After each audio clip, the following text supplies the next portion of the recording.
Normal loss से बनाने जा रहे हैं कि अगर एक एबनॉर्मल लॉस का क्वेश्चन आपको पेपर में दे देता है तो किस तरीके से इस क्वेश्चन को बनाया जाएगा। हिंदी में असामान्य हानि बोलते हैं इसको। तो अगर असामान्य हानि वाला क्वेश्चन दे दिया है तो अपन किस तरीके से देखेंगे। 7वां नंबर का क्वेश्चन है आपके स्क्रीन पे। एम्पेरियल मैन्युफैक्चरर कंपनी करके दिया हुआ है। वो बता रहा है कि आपका 5% पहले यूनिट में प्रोसेस में ख़राब होता है और दूसरे प्रोसेस में आपका 10% ख़राब होता है। पहले यूनिट में अगर आपका प्रोसेस ख़राब होता है तो आपको 1 यूनिट का 8 रुपये मिलेगा और 100 यूनिट ख़राब होता है तो 8 रुपये मिल रहा है। तो हमको 1 यूनिट का बताना पड़ेगा कि कितना मिलेगा। तो हमको प्रोसेस ए में अगर 8 रुपये मिलता है 100 यूनिट पे, तो 1 यूनिट पे कितना मिलेगा? 0.08 मिलेगा। डिवाइड कर देंगे तो हमारा पर यूनिट निकल जाएगा, यानी हमको 1 यूनिट पे 8 पैसे मिलेंगे। ठीक बी में भी अपने को करना है। अगर 10 रुपये मिल रहे हैं आपको 100 यूनिट पे, बी में 10 रुपये मिल रहे थे 100 यूनिट के, तो हमको 1 यूनिट पे कितना मिलेगा? 10 पैसे मिलेंगे पर यूनिट। तो ये हमारा पहला कैलकुलेशन रहेगा। तो जब हमारा कोई भी लॉस होगा, यानी कि जब हमारा स्क्रैप होगा, जैसे कि इसमें 5% जो लॉस हो रहा था, तो उसका मल्टीप्लाई किससे करेंगे? 0.8 से। और अगर हमारा दूसरे प्रोसेस में जब 10% का जो भी लॉस निकल के आएगा यूनिट में, उसका मल्टीप्लाई होगा 10 पैसे से। तो हमारा पहला प्रोसेस हम क्वेश्चन में बनाना चालू करते हैं। देखते हैं कि किस तरीके से इस क्वेश्चन को सॉल्व किया जा रहा है। प्रोसेस ए में पहला अपने को दिया हुआ है कि हमारे पास यूनिट जब देखेंगे तो 5000 यूनिट है प्रोसेस ए में। देखिए 5000 यूनिट, तो हम यूनिट में लिखेंगे उसको 5000, और अमाउंट में कितना बता रहा है? 2500 रुपये, तो उसको 2500 रुपये अमाउंट में लिखेंगे। इस तरीके से हमको पूरा खर्चा दिया हुआ है प्रोसेस ए में 3000, 3500 और 1000 रुपये, तो उसको लिख लेंगे 3000, 3500 और 1000 रुपये। इसमें यूनिट नहीं लिखा है इसलिए हमने यूनिट नहीं लिखा है। इसको टू बैलेंस बी डी करके लिखेंगे, हिंदी में शेष ले गए करके। बाकी हिंदी और इंग्लिश दोनों में दिया हुआ है स्क्रीन पे, उसे आप लिखते रहिए। ये पूरे खर्चे को देखें। उसके बाद हमको इस क्वेश्चन में बोल रहा था कि आपका 5% लॉस हो जाता है, तो हमको वहाँ पे निकालना पड़ेगा लॉस। इसको हम नॉर्मल लॉस बोलते हैं। तो नॉर्मल लॉस हमारा कितना बता रहा है? 5%। कितने यूनिट थे हमारे पास? 5000। 5000 का 5% कितना आएगा? 250 आएगा।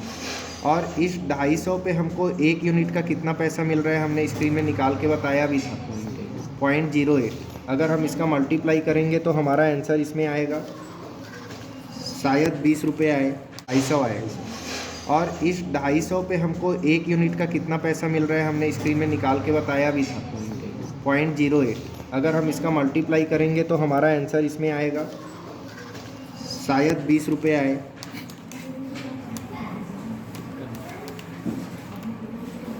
20 रुपये आएगा मल्टीप्लाई करके।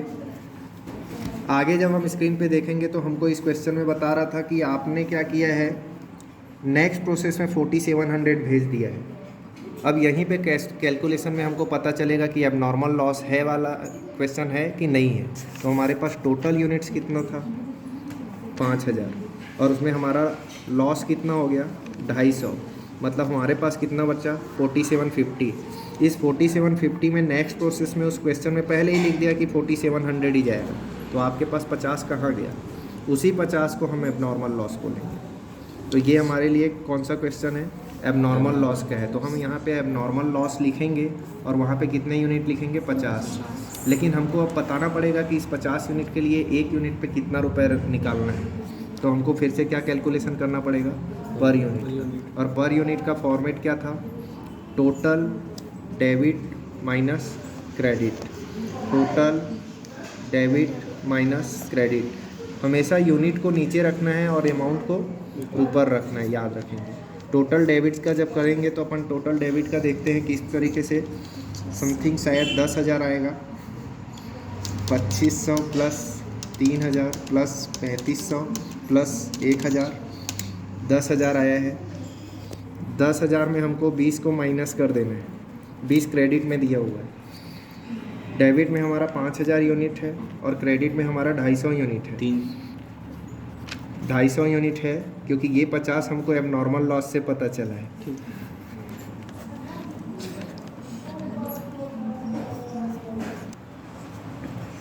5000 में 250 को जब माइनस करेंगे तो वहाँ पे 4750 आएगा। और इस तरीके से हम लोग जब पर यूनिट को आप देखेंगे कि 9980 रुपये आया है डेबिट के क्रेडिट के टोटल को माइनस करने पे, और यूनिट को जब माइनस किए तो हमने 4750 आया है। इस तरीके से पर टन जब निकालेंगे तो 9980 डिवाइडेड बाय 4750 जब करेंगे तो इसका पैसा आएगा 2.10, और ये 2.10 अपन यहाँ पे लिखेंगे और उसका मल्टीप्लाई किससे कर देंगे, 50 से। तो 50 से जब मल्टीप्लाई करेंगे तो 105 आएगा। ठीक, आखिरी में हमको देखना है, तो हमको पहले से ही क्वेश्चन में बता दिया था कि आपको नेक्स्ट प्रोसेस में कितना भेजना है, 4700। तो नेक्स्ट प्रोसेस करके आपको कितना लिखना है, 4700। देखेंगे तो 4700 है जिसमें 470 को माइनस करना है। 470 को इसलिए करना है क्योंकि ये 80 हमने बाद में कैलकुलेशन करके देखा है। उसके बाद हमको 47 को माइनस करेंगे तो कितना रुपये आएगा, 143.28, जिसको डिवाइड करना है हमको किससे, 4230 से। इसको जब माइनस करेंगे तो 4230 आएगा, हमने स्क्रीन पे करके एक बार दिखाया भी है। उसको डिवाइड कर देंगे 4230 से, और इसका पर यूनिट आएगा हमारा 3.38 आएगा, और हमको यहाँ पे 3.38 से मल्टीप्लाई करना है 80 को। तो 3.38 को मल्टीप्लाई जब हम 80 से करेंगे तो कितना आएगा, 270 रुपये आएगा। और यहाँ पे हमको नेक्स्ट प्रोसेस में नहीं लिखना है क्योंकि ये क्वेश्चन का आखिरी स्टेज है, तो वहाँ पे नेक्स्ट प्रोसेस की जगह हमें क्या लिखना है, फिनिश्ड गुड्स, यानी हिंदी में निर्मित उत्पाद करके लिखते हैं उसमें। तो इस तरीके से डेबिट का टोटल जब करेंगे तो 143.75 आ रहा था, जिसमें हमको इन दोनों को माइनस कर देना है। तो 143.75 में माइनस अगर हम लोग कर देते हैं 47 और 270 को, तो हमारा आंसर क्या आएगा, 140,058। और यहाँ पे हमारा यूनिट कितना आएगा, तो पहले ही उसने यूनिट में बता दिया था कि आपको 4150 ले जाना है। और इस तरीके से हम स्क्रीन में देख सकते हैं कि हमारा आंसर भी बिल्कुल बुक की आंसर की तरह आया है। पॉइंट में क्वेश्चन को लेने की वजह से 1 रुपये ज़्यादा हमारा आ रहा है, बाकी क्वेश्चन का आंसर सेम है। ट्राई करिए।